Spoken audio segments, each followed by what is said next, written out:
Negociação formal fronteira marítima terceira ronda entre Timor-Leste e Indonésia se acontece em abril, tinanei.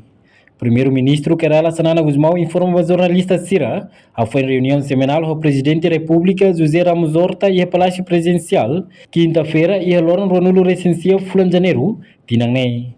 Portanto, negociação formal segunda ronda Liona e a Tinan Koto Kliuba, no dadão Timor-Leste preparaan atau hakat ba terceira ronda.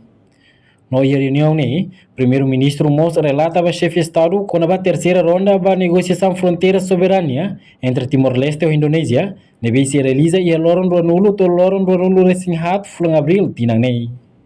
Sanana observa, durante o processo de negociação e a ronda da rua Knian, equipa usi parte rua haturu vontade bot, nebe hakar tebes, atu resolve fronteira marítima entre Timor-Leste e Indonésia.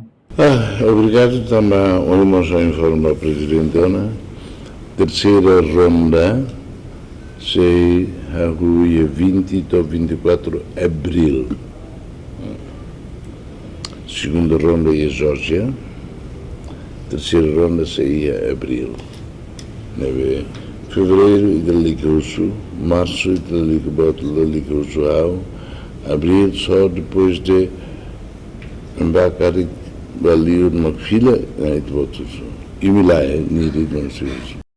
Antes nesse governo Sanana participou na negociação formal, segunda ronda com a fronteira marítima, nebe halau e Yogyakarta, durante Lorontolu, husi Loronwalu to Loron Sanulu, fulan dezembro, tina rihun rua Ronulu recém lima. Reportagem no Vai Magno, Televisão Timor Post.